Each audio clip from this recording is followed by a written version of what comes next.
BJP ಕೊರಳಿಗೆ ಈ ವಫ್ನ ತಗಾದೆ ಸುತ್ತಕೊಂಡಿದ್ದು ಹೇಗೆ ಗಮನಿಸ್ತಾ ಹೋಗೋಣ. ಹಿಂದಿನ ಬಿಜೆಪಿ ಸರ್ಕಾರದಲ್ಲಿ ವಫ್ ವಿಚಾರಕ್ಕೆ ಸಂಬಂಧಪಟ್ಟಂತೆ ಹಗರಣ ನಡೆದಿದೆಯಾ, ವಫ್ನ ಆಸ್ತಿಯನ್ನ ದುರ್ಬಳಕೆ ಮಾಡಿಕೊಳ್ಳುವ ಪ್ರಸಂಗಗಳು ನಡೆದಿದೆಯಾ ಅನ್ನೋ ಅನುಮಾನಕ್ಕೆ ಕಾರಣವಾಗ್ತಾ ಇದೆ ಈಗ ಮುಖ್ಯಮಂತ್ರಿ ಸಿದ್ದರಾಮಯ್ಯನವರು ಹೊರಿಸ್ತಾ ಇರುವ ಆರೋಪ. ಬಿಜೆಪಿ ವಕ್ತಾರ ಹಾಗೆ ವಫ್ ಆಯೋಗದ ಮಾಜಿ ಅಧ್ಯಕ್ಷ ಅನ್ವರ್ ಮಾಣಿಪ್ಪಾಡಿ ಅವರೇನೆ ಮೋದಿ ಅವರಿಗೆ ಪತ್ರ ಬರೆದಿದ್ದಾರೆ ಅನ್ನೋ ಆರೋಪವನ್ನು ಮಾಡ್ತಾ ಇದ್ದಾರೆ ಕೈಪಾಳ್ಯದ ನಾಯಕರು. ಅನ್ವರ್ ಮಾಣಿಪ್ಪಾಡಿಯಿಂದ ವಿಜಯೇಂದ್ರ ಅವರ ವಿರುದ್ಧವಾಗಿಯೇ ಆರೋಪ. ಅನ್ವರ್ ಮಾಣಿಪ್ಪಾಡಿ ಅವರು ಈ ವಫ್ ವಿಚಾರಕ್ಕೆ ಸಂಬಂಧಪಟ್ಟಂತೆ ನಡೆಸಿರುವ ಆ ತನಿಖೆ ಆ ಸಂದರ್ಭದಲ್ಲಿ ಬೆಳಕಿಗೆ ಬಂದ ಅಂಶಗಳನ್ನು ಬಹಿರಂಗಪಡಿಸದೇ ಇರೋ ರೀತಿಯಲ್ಲಿ, ಹೆಚ್ಚಿಗೆ ಮಾತನಾಡದೇ ಇರೋ ರೀತಿಯಲ್ಲಿ ಮಾಡುವ ಸಲುವಾಗಿ ವಿಜಯೇಂದ್ರ ಅವರೇ ಬರೋಬ್ಬರಿ 150 ಕೋಟಿ ರೂಪಾಯಿಗಳ ಆಮಿಷ ಒಡ್ಡಿದ್ರು ಅನ್ನೋ ಬಾಂಬನ್ನು ಸಿಡಿಸಲಾಗಿದೆ. ಹೀಗಂತ ಅನ್ವರ್ ಮಾಣಿಪ್ಪಾಡಿ ಅವರೇನೆ ಪ್ರಧಾನಿಗೆ ದೂರು ಕೊಟ್ಟಿದ್ದಾರೆ ಅಂತ ಹೇಳಿ ಆರೋಪ ಮಾಡ್ತಿದ್ದಾರೆ ಕಾಂಗ್ರೆಸ್ನ ನಾಯಕರು. ವಫ್ ಹಗರಣವನ್ನು ಮುಚ್ಚಾಕೋಕೆ ಹಣದ ಆಮಿಷವನ್ನು ಒಡ್ಡಿದ್ರು ಅಂತ ಹೇಳಿ ಮಾನಪ್ಪಾಡಿ ಅವರೇ ಮಾತನಾಡಿರುವ ವಿಡಿಯೋ ಇದೆ ಅಂತ ಹೇಳಿ ಗೃಹ ಸಚಿವರು ಹೇಳ್ತಿದ್ದಾರೆ. ಮಾನಪ್ಪಾಡಿ ವಿಜಯೇಂದ್ರ ಅವರ ಬಗ್ಗೆ ಪ್ರಧಾನಿ ಮೋದಿ ಅವರಿಗೆ ಪತ್ರ ಬರೆದಿದ್ರು ಅಂತ ಹೇಳಿ ಮುಖ್ಯಮಂತ್ರಿಗಳು ಹೇಳ್ತಿದ್ದಾರೆ.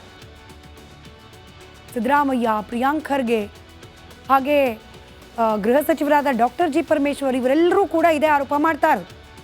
ಮಾಣಿಪ್ಪಾಡಿ ಆರೋಪಗಳು ಸುಳ್ಳಾಗಿದ್ದರೆ, ಇನ್ ಕೇಸ್ ಮಾಣಿಪ್ಪಾಡಿ ಅವರು ಹಿಂಗೆ ಹೇಳಿಲ್ಲ ಅನ್ನೋದೇ ಆದರೆ, ಅಥವಾ ಅವ್ರು ಮಾಡ್ತಿರೋ ಆರೋಪ ಸುಳ್ಳು ಅನ್ನೋದಾದರೆ ಯಾಕೆ ಕ್ರಮ ತೆಗೆದುಕೊಳ್ತಾ ಇಲ್ಲ ಅನ್ನೋ ಪ್ರಶ್ನೆ. ರಾಜ್ಯಾಧ್ಯಕ್ಷರು ಈ ಆರೋಪಗಳನ್ನು ಯಾಕೆ ನಿರಾಕರಿಸ್ತಾ ಇಲ್ಲ ಅಂತ ಹೇಳಿ ಮತ್ತೆ ಮತ್ತೆ ವಿಜಯೇಂದ್ರ ಅವರನ್ನು ಪ್ರಶ್ನೆ ಮಾಡ್ತಾ ಇದೆ ಕೈಪಾಳ್ಯ. ಭ್ರಷ್ಟಾಚಾರದ ಆರೋಪ ಮಾಡಿದಾಗ ಬಿಜೆಪಿ ಯಾಕೆ ಮೌನವಾಗಿತ್ತು, ಬ್ರಹ್ಮಾಂಡ ಭ್ರಷ್ಟಾಚಾರದ ತನಿಖೆ ಮಾಡೋಕೆ ಸಿಬಿಐಗೆ ನೀಡಿ ಅಂತ ಹೇಳಿ ಒತ್ತಾಯಿಸ್ತಿದ್ದಾರೆ. ನಾಳೆ ಬೆಳಗಾವಿಯ ಚಳಿಗಾಲದ ಅಧಿವೇಶನದಲ್ಲಿ ಬಹುತೇಕ ಇದೇ ವಿಚಾರ ಆಡಳಿತ ಹಾಗೆ ವಿರೋಧ ಪಕ್ಷಗಳ ಸದಸ್ಯರ ನಡುವೆ ಮಾತಿನ ಮಲ್ಲ ಯುದ್ಧಕ್ಕೆ ಕಾರಣವಾದರೂ ಕೂಡ ಅಚ್ಚರಿ ಇಲ್ಲ. ಬಿಜೆಪಿ ಕೊರಳಿಗೆ ಈ ವಫ್ನ ತಗಾದೆ ಸುತ್ತಕೊಂಡಿದ್ದು ಹೇಗೆ ಗಮನಿಸ್ತಾ ಹೋಗೋಣ. ಹಿಂದಿನ ಬಿಜೆಪಿ ಸರ್ಕಾರದಲ್ಲಿ ವಫ್ ವಿಚಾರಕ್ಕೆ ಸಂಬಂಧಪಟ್ಟಂತೆ ಹಗರಣ ನಡೆದಿದೆಯಾ, ವಫ್ನ ಆಸ್ತಿಯನ್ನ ದುರ್ಬಳಕೆ ಮಾಡಿಕೊಳ್ಳುವ ಪ್ರಸಂಗಗಳು ನಡೆದಿದೆಯಾ ಅನ್ನೋ ಅನುಮಾನಕ್ಕೆ ಕಾರಣವಾಗ್ತಾ ಇದೆ ಈಗ ಮುಖ್ಯಮಂತ್ರಿ ಸಿದ್ದರಾಮಯ್ಯನವರು ಹೊರಿಸ್ತಾ ಇರುವ ಆರೋಪ. ಬಿಜೆಪಿ ವಕ್ತಾರ ಹಾಗೆ ವಫ್ ಆಯೋಗದ ಮಾಜಿ ಅಧ್ಯಕ್ಷ ಅನ್ವರ್ ಮಾಣಿಪ್ಪಾಡಿ ಅವರೇನೆ ಮೋದಿ ಅವರಿಗೆ ಪತ್ರ ಬರೆದಿದ್ದಾರೆ ಅನ್ನೋ ಆರೋಪವನ್ನು ಮಾಡ್ತಾ ಇದ್ದಾರೆ ಕೈಪಾಳ್ಯದ ನಾಯಕರು. ಅನ್ವರ್ ಮಾಣಿಪ್ಪಾಡಿಯಿಂದ ವಿಜಯೇಂದ್ರ ಅವರ ವಿರುದ್ಧವಾಗಿಯೇ ಆರೋಪ. ಅನ್ವರ್ ಮಾಣಿಪ್ಪಾಡಿ ಅವರು ಈ ವಫ್ ವಿಚಾರಕ್ಕೆ ಸಂಬಂಧಪಟ್ಟಂತೆ ನಡೆಸಿರುವ ಆ ತನಿಖೆ ಆ ಸಂದರ್ಭದಲ್ಲಿ ಬೆಳಕಿಗೆ ಬಂದ ಅಂಶಗಳನ್ನು ಬಹಿರಂಗಪಡಿಸದೇ ಇರೋ ರೀತಿಯಲ್ಲಿ, ಹೆಚ್ಚಿಗೆ ಮಾತನಾಡದೇ ಇರೋ ರೀತಿಯಲ್ಲಿ ಮಾಡುವ ಸಲುವಾಗಿ ವಿಜಯೇಂದ್ರ ಅವರೇ ಬರೋಬ್ಬರಿ 150 ಕೋಟಿ ರೂಪಾಯಿಗಳ ಆಮಿಷ ಒಡ್ಡಿದ್ರು ಅನ್ನೋ ಬಾಂಬನ್ನು ಸಿಡಿಸಲಾಗಿದೆ. ಹೀಗಂತ ಅನ್ವರ್ ಮಾಣಿಪ್ಪಾಡಿ ಅವರೇನೆ ಪ್ರಧಾನಿಗೆ ದೂರು ಕೊಟ್ಟಿದ್ದಾರೆ ಅಂತ ಹೇಳಿ ಆರೋಪ ಮಾಡ್ತಿದ್ದಾರೆ ಕಾಂಗ್ರೆಸ್ನ ನಾಯಕರು.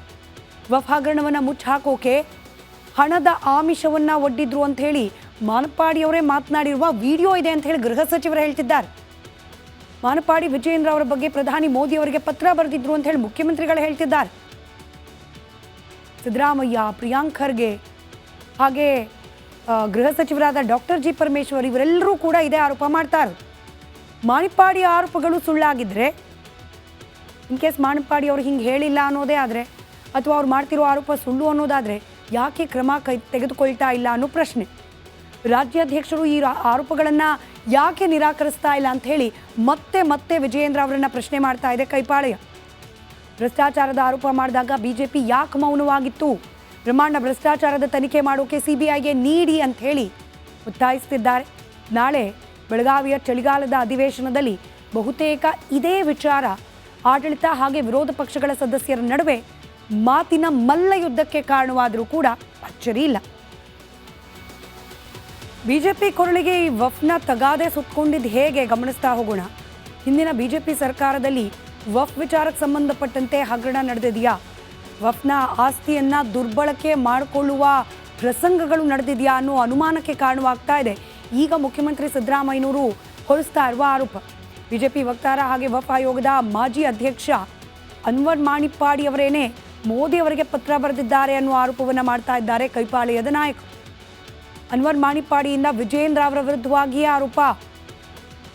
ಅನ್ವರ್ ಮಾಣಿಪ್ಪಾಡಿ ಅವರು ಈ ವಫ್ ವಿಚಾರಕ್ಕೆ ಸಂಬಂಧಪಟ್ಟಂತೆ ನಡೆಸಿರುವ ಆ ತನಿಖೆ ಆ ಸಂದರ್ಭದಲ್ಲಿ ಬೆಳಕಿಗೆ ಬಂದ ಅಂಶಗಳನ್ನು ಬಹಿರಂಗಪಡಿಸದೇ ಇರೋ ರೀತಿಯಲ್ಲಿ, ಹೆಚ್ಚಿಗೆ ಮಾತನಾಡದೇ ಇರೋ ರೀತಿಯಲ್ಲಿ ಮಾಡುವ ಸಲುವಾಗಿ ವಿಜಯೇಂದ್ರ ಅವರೇ ಬರೋಬ್ಬರಿ 150 ಕೋಟಿ ರೂಪಾಯಿಗಳ ಆಮಿಷ ಒಡ್ಡಿದ್ರು ಅನ್ನೋ ಬಾಂಬನ್ನು ಸಿಡಿಸಲಾಗಿದೆ.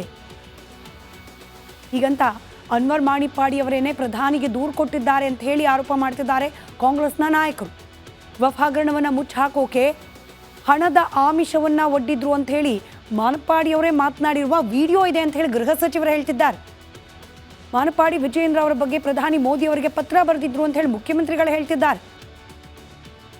ಸಿದ್ದರಾಮಯ್ಯ, ಪ್ರಿಯಾಂಕ್ ಖರ್ಗೆ ಹಾಗೆ ಗೃಹ ಸಚಿವರಾದ ಡಾಕ್ಟರ್ ಜಿ ಪರಮೇಶ್ವರ್ ಇವರೆಲ್ಲರೂ ಕೂಡ ಇದೇ ಆರೋಪ ಮಾಡ್ತಾರೆ.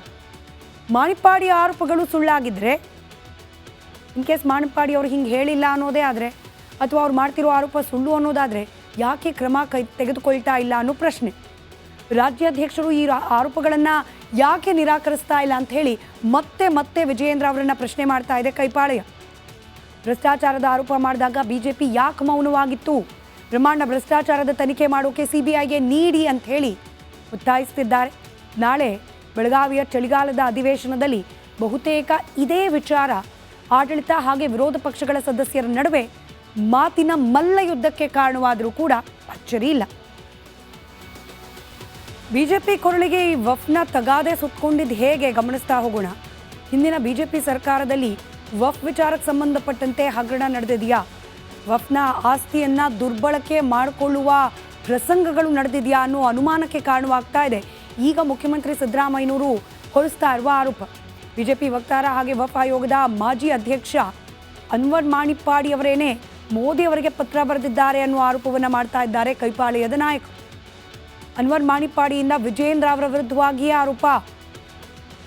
ಅನ್ವರ್ ಮಾಣಿಪ್ಪಾಡಿ ಅವರು ಈ ವಫ್ ವಿಚಾರಕ್ಕೆ ಸಂಬಂಧಪಟ್ಟಂತೆ ನಡೆಸಿರುವ ಆ ತನಿಖೆ ಆ ಸಂದರ್ಭದಲ್ಲಿ ಬೆಳಕಿಗೆ ಬಂದ ಅಂಶಗಳನ್ನು ಬಹಿರಂಗಪಡಿಸದೇ ಇರೋ ರೀತಿಯಲ್ಲಿ, ಹೆಚ್ಚಿಗೆ ಮಾತನಾಡದೇ ಇರೋ ರೀತಿಯಲ್ಲಿ ಮಾಡುವ ಸಲುವಾಗಿ ವಿಜಯೇಂದ್ರ ಅವರೇ ಬರೋಬ್ಬರಿ 150 ಕೋಟಿ ರೂಪಾಯಿಗಳ ಆಮಿಷ ಒಡ್ಡಿದ್ರು ಅನ್ನೋ ಬಾಂಬನ್ನು ಸಿಡಿಸಲಾಗಿದೆ. ಹೀಗಂತ ಅನ್ವರ್ ಮಾಣಿಪ್ಪಾಡಿ ಅವರೇನೆ ಪ್ರಧಾನಿಗೆ ದೂರು ಕೊಟ್ಟಿದ್ದಾರೆ ಅಂತ ಹೇಳಿ ಆರೋಪ ಮಾಡ್ತಿದ್ದಾರೆ ಕಾಂಗ್ರೆಸ್ನ ನಾಯಕರು.